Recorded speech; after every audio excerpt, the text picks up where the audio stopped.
Certificate of Appropriateness in the Borough of Brooklyn. It's 70 Willow Street, located within the Brooklyn Heights Historic District. It's docket number 165466, a Greek Revival-style residence constructed in 1839. The application is to replace front doors and ironwork, remove sills, strip paint, alter the side and rear facades, excavate the rear yard, install a shed, pool, and paving. This was first presented on January 6th, 2015.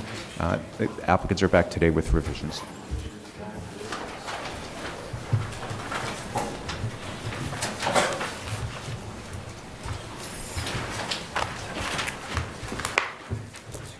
Excuse me, Floyd. Would you mind talking to me for a moment, please? Thank you.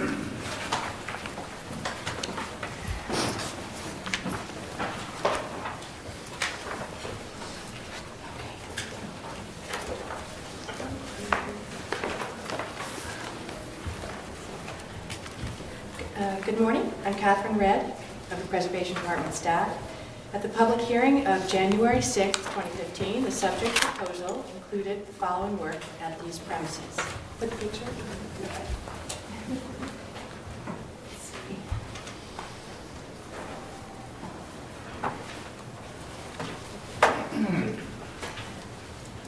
Removing paint coatings from the brick at all facades.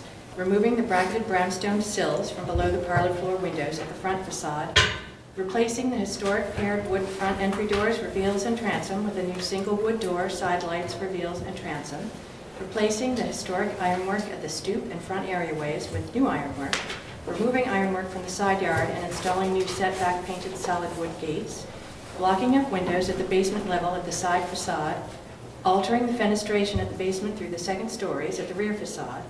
Installing a rusticated brownstone stucco coating at the basement level at the side and rear facades over brick and brownstone lintels and trim, replacing the historic porch at the rear facade, installing louvered painted wood shutters at all window openings and blind windows above the basement level at all facades, full rear yard and partial new and additional subcellar excavation, constructing brick walls around and within the rear yard, constructing a storage shed and a pool at the rear yard. Commissioners expressed concerns about the proposed removal of the historic wood entrance infill and the historic front areaway ironwork, and the proposed installation of brownstone stucco at the historic basement level side facade. In addition, the chair of the commission asked to see existing and proposed circulation patterns from the side yard to the rear facade entries. In response, the applicants have provided this drawing, number 1 here, showing the following revisions to the proposed work at the front and side facades. The retention of the historic paired wood entry doors, reveals and transom, the retention of the historic ironwork at the stoop and front areaway, the elimination of the proposed brownstone stucco rustication at the basement level at the side facade, and instead, the replacement of stone lintels and fenestration with flush brick infill at the basement level at the side facade. Additionally,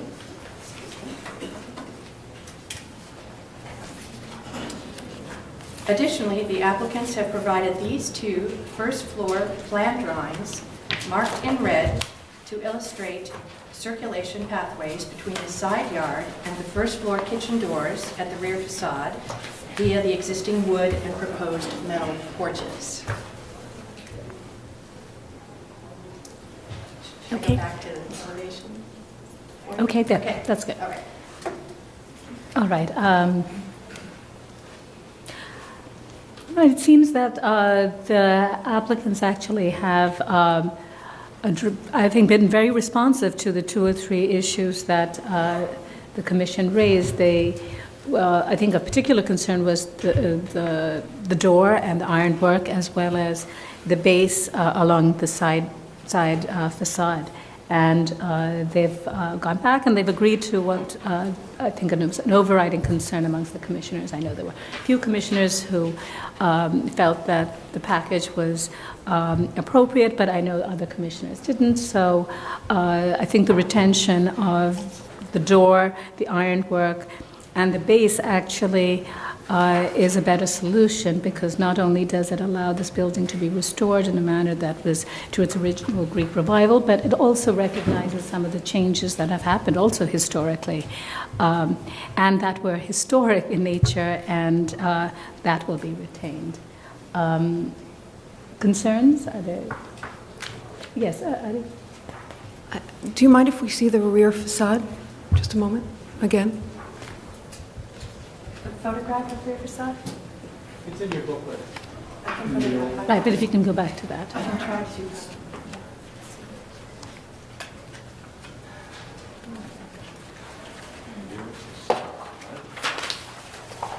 Maybe have to drag it back. Page 30, my page 30.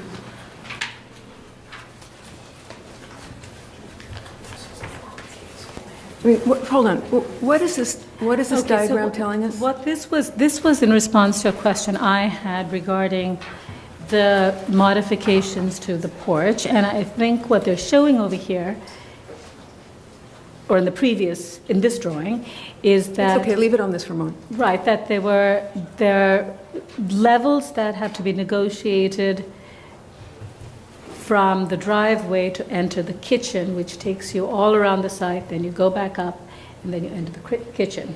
And if you go to the next slide, Catherine, could you go to the next slide, please? Okay, the next slide was showing how that circulation pattern varies to obviously the people living in the home, to their advantage, because it's a much more direct route to get to the kitchen. And that wasn't clear to me, at least in the previous iteration regarding circulation, because I think they had expressed to us that part of the reasons for the porch change was in fact based on creating a more efficient and somewhat livable sort of circulation pattern. So in effect, the path getting into the building from the rear directly really didn't affect the shape. So the shape is just the shape, right? Because we did discuss it last time as I thought it was part of the explanation for the shape of the porch, right? But Would you like that's to not really, it doesn't seem to be. Would you like to come and speak on that? I think we'll let the applicants respond. You can come in and speak. We will reopen the hearing for the applicant to respond back. Yes, either you or the architect. Consider you or the architect. The path and the shape are one together. Oh, excuse me, sorry. And if you could just say your name, yes. The path and the shape are intertwined. We actually arrived at the shape through many, many weeks of looking for a direct path. And there are, many parts of this whole, a kind of domino effect, a combination of the path and the shape. The shape was not chosen actually in any arbitrary way at all. It responds to the path and how you can actually get from there and then still address the facade and all the aesthetics. Right, but it's not clear in terms of what I think if we're just talking about a simple change of being rectilinear to curved, I don't know how that's related to the circulation.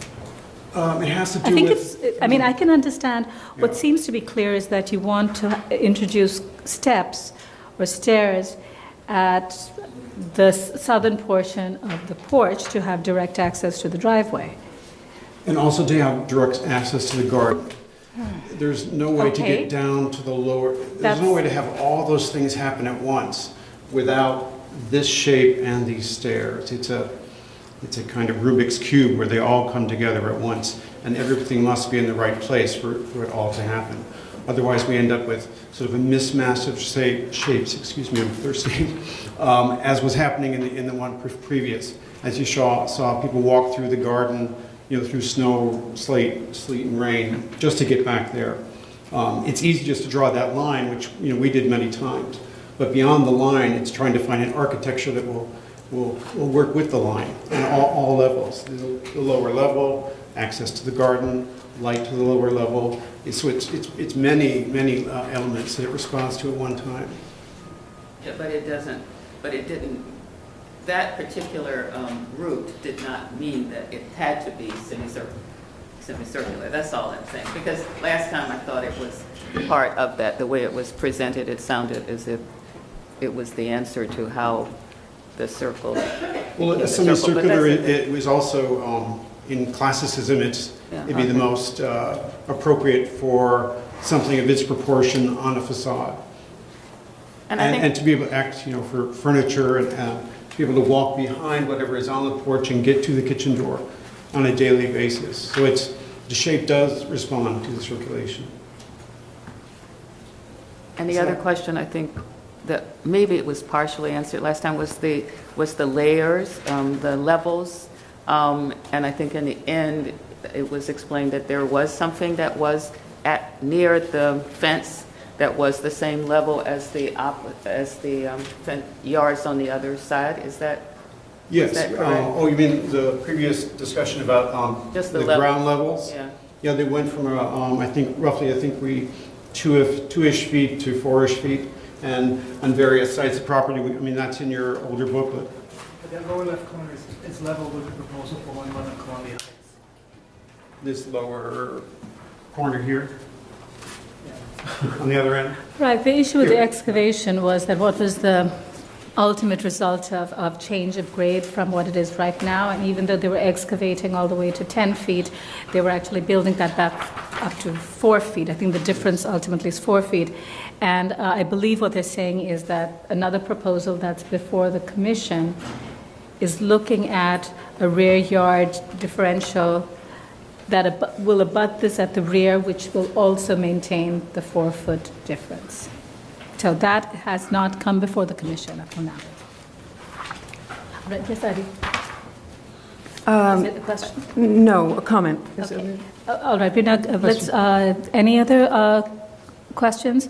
All right, I just want to ask a question and to make sure that this is something that if the commission supports it, that you'll work with staff on it.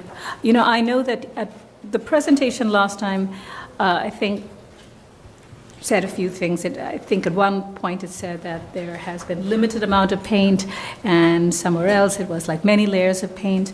I can understand if the idea is, and based on your presentation last time, was that they were not historically painted over and over again, maybe it was, but if you want to expose the brick, I think we want to make sure that the brick is really the historic brick.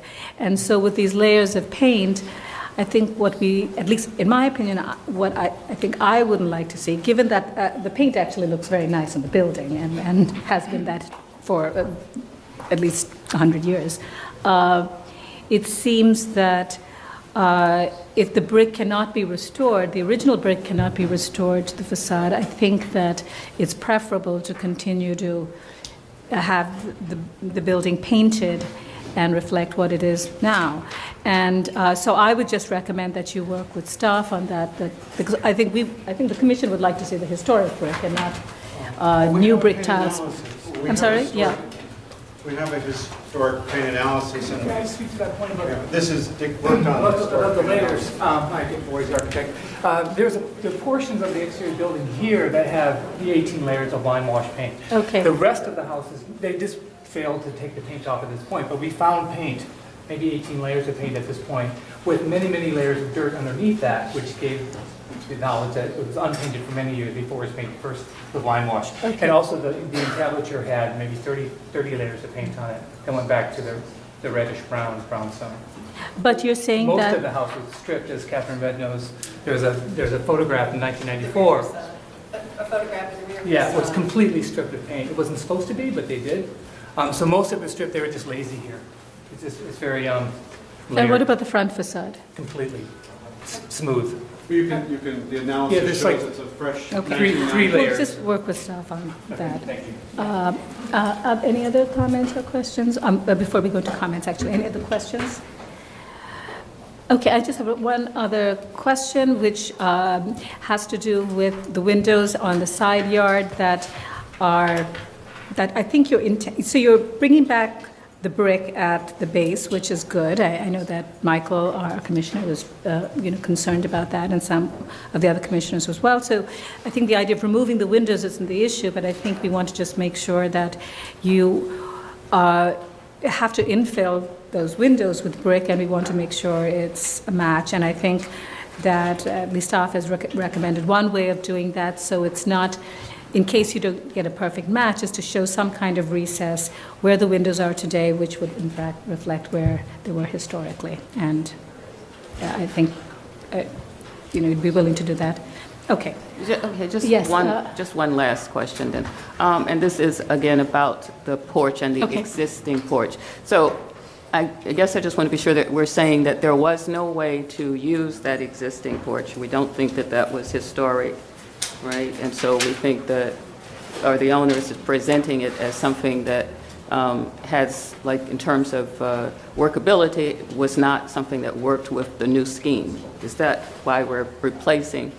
Well, I think the issue of the porch being historic is based on some representation from the applicants and their preservation consultant that, and if I'm wrong, I think you should jump in, but my recollection is that the building, when it was designed and constructed, didn't originally have a porch. Is that correct? Can I jump in? Yes, please. So, Patrick Ciccone. So what we presented was that the fire insurance maps in the 19th century, the 1850s, the house clearly didn't have a rear wooden porch. The earliest, then there's actually, we found in 1887 Sanborn has come to our attention that the house had a rear porch in that, and then not again in 1898. So there's some ambiguity as to when the porch was added, but it was clearly not part of the Greek Revival original part of the design. And more importantly than that is that the current porch on the house physically is not the same porch. It's a replacement porch dating from 2012. So an argument, you'd have to separate the material significance versus the aesthetic significance of what was there. We think, again, the design we presented originally is that the base of the restoration was entirely in the Greek Revival period of appropriateness. There we had found no evidence of a wooden T-porch on the rear of the house and considered it outside of, that later additions were themselves not historically significant if we were prizing the Greek Revival character. Roberta? Any other? I mean, I can accept that as, I don't know if we have all the facts, I guess that's what I'm saying. Because depending on, it could be that the porch was built much later than the house, but still, since the house is so old, it still could be of some historic interest. Except for the fact, and I don't know what the basis of that is, but the Right, fact that it was okay, so- removed and... So I'm saying I don't have evidence to the contrary, I suppose, but, Well, okay.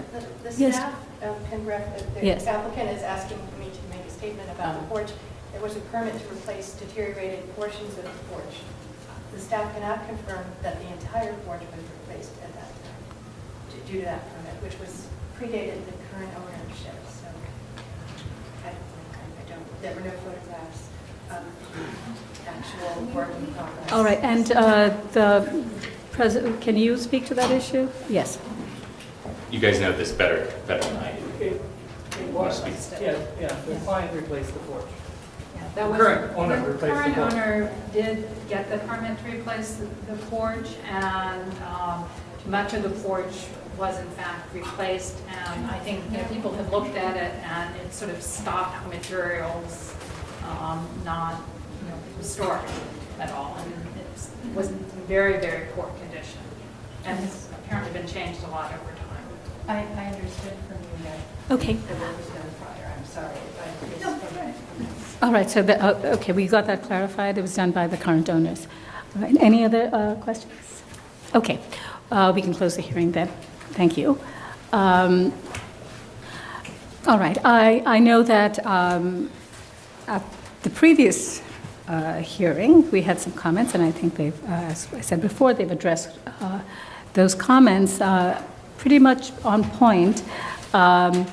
I think one of the things to think about overall in the package is there's also a lot of restoration work being done, and I think they've obviously spent a lot of time researching that and trying to come up with something which is sensitive to this building. Addie, I know you wanted to comment. Yeah, I wanted to reflect on the discussion that we started last week and specifically to address the kind of the fault line that this project seemed to reveal between the questions around conservation of historic sort of accumulation over time versus the sort of recreation of pure style. Again, this kind of fault line at the heart of preservation, I think. What I've been thinking about is that there's a very interesting correlation between sort of our time, this moment, and the period when the house was built. By the 1930s, the landed gentry had sort of lost control of taste. Every man was a connoisseur. Due to the kind of advent of mass production, chairs, wallpaper, curtains of all varieties were available to anyone. And so to distinguish themselves still, the new money, the big money, the industry money, was sold in part on the idea of building, using a lot of those manuals that you referred to the other day, building temples, modified for domestic use, but still temples, the Greek Revival style. Interestingly, though, there was another version of kind of what was the right taste, what taste meant. And Andrew Jackson Downing, of course, had a different idea. The temples were the most tasteless of possibilities. And he proposed the Gothic revival as honest. And this is very interesting, I think, again, kind of parallel with this moment, because in all cases, the great wealth of the moment meant that both those interiors, in some form or another, were kind of dripping with French style, on top of those two tasteful additions. So I just think it's an interesting moment. And it's not that distant from that other one. Anyway, I found a quote by Robert Louis Stevenson that I thought was interesting as it related to this. "I've always suspected public taste to be a mongrel product out of affectation by dogmatism." Anyway.